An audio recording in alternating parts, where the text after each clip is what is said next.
दोस्तों, आज हम इस वीडियो में पैरा कमांडो के बारे में बताने जा रहे हैं। तो दोस्तों, बिना समय गवाए हम वीडियो को शुरू करते हैं। दोस्तों, भारतीय सेना ज्वाइन करके देश के लिए सेवा देना गर्व की बात होती है। भारतीय सेना की पैराशूट रेजिमेंट की स्पेशल फोर्स की यूनिट को पैरा कमांडो कहते हैं। पैरा कमांडोज ने कई सफल ऑपरेशंस कर इंडिया का नाम रोशन किया है। आइए बताते हैं कि पैरा कमांडो कैसे बने और कैसे देश के लिए दे योगदान। तो दोस्तों, सबसे पहले जानते हैं कि पैरा कमांडो कौन होते हैं। दोस्तों, पैरा कमांडो इंडियन आर्मी की पैराशूट रेजिमेंट की स्पेशल फोर्सेस यूनिट होती है। पैरा कमांडो को special operations, direct action, hostage problem, anti terrorist operations, unconventional attacks, special reconnaissance operations आदि जैसे सबसे मुश्किल काम को अंजाम देते हैं। पैरा कमांडो की तरह नेवी के पास भी माकोज और एयरफोर्स के पास गॉड कमांडो होते हैं। यह देश के कई महत्वपूर्ण ऑपरेशंस को सफलतापूर्वक पूरा कर चुके हैं। दोस्तों, अब जानते हैं कि पैरा कमांडो कैसे बनते हैं। दोस्तों, पैरा कमांडो भारत की सबसे खतरनाक सेना की यूनिट में से एक है। इस यूनिट का गठन 1 जुलाई 1966 को हुआ था।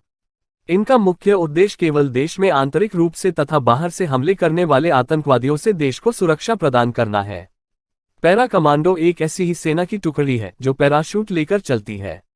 भारतीय सेना में पैरा कमांडो के लगभग 9 बटालियन है। वर्तमान समय में पैराशूट रेजिमेंट के वर्तमान colonel lieutenant general Paramjit Singh Sangha हैं। दोस्तों, para commando make in 2 ways para commando 2 तरीकों से बनाते हैं। पैरा कमांडो बनने के लिए आपको भारतीय सेना की किसी भी बटालियन में एक जवान के रूप में शामिल होना होता है, जिसके बाद आपको पैरा कमांडो के अधिकारियों द्वारा चयनित किया जाता है। पैरा कमांडो में भर्ती होने के लिए आपके पास 2 विकल्प होते हैं, जिनमें पहला विकल्प सीधी भर्ती और दूसरा विकल्प भारतीय सेना द्वारा होता है। दोस्तों, डायरेक्ट रिक्रूटमेंट के द्वारा केवल आर्मी रैलीज का आयोजन करके योग्य उम्मीदवारों को ही ट्रेनिंग के लिए चयनित किया जाता है। इसके लिए उम्मीदवारों को शारीरिक रूप से बेहद मजबूत होना आवश्यक है।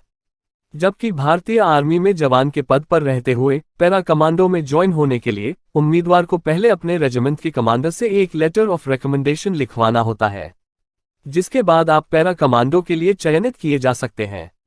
दोस्तों, जब आपका एक बार पैरा कमांडो के रूप में चयन हो जाता है, तो उसके बाद आपको ट्रेनिंग के दौर से गुजरना होता है। जैसा कि आप सभी जानते हैं कि सेना की ट्रेनिंग बेहद ही कठिन होती है, किंतु जब आप एक पैरा कमांडो बनते हैं तब आपकी ट्रेनिंग और भी खतरनाक हो जाती है। इस ट्रेनिंग के दौरान केवल 10% ही उम्मीदवार पैरा कमांडो के लिए योग्य होते हैं। पैरा कमांडो को ट्रेनिंग के लिए कुल 3 महीने कमांडो सेंटर पर गुजारने होते हैं, लेकिन पैरा कमांडो स्पेशल फोर्स की ट्रेनिंग के लिए 6 महीने का समय लगता है। आइए आपको पैरा कमांडो के प्रत्येक दिन किए जाने वाले कार्यों के विषय में जानकारी देते हैं। Para commando selection process 2021। दोस्तों, पैरा कमांडो सिलेक्शन प्रोसेस 2021 को समझने से उम्मीदवारों को यह निर्धारित करने में मदद मिलेगी कि पैरा कमांडो में कैसे शामिल हो। उम्मीदवारों के लिए सिलेक्शन प्रोसेस बेहद चुनौतीपूर्ण है और केवल सर्वश्रेष्ठ ही इसे पूरा कर सकते हैं। पैरा रेजिमेंट में आवेदन करने वाले प्रत्येक सैनिक को ऐसा करने का अवसर नहीं मिलता।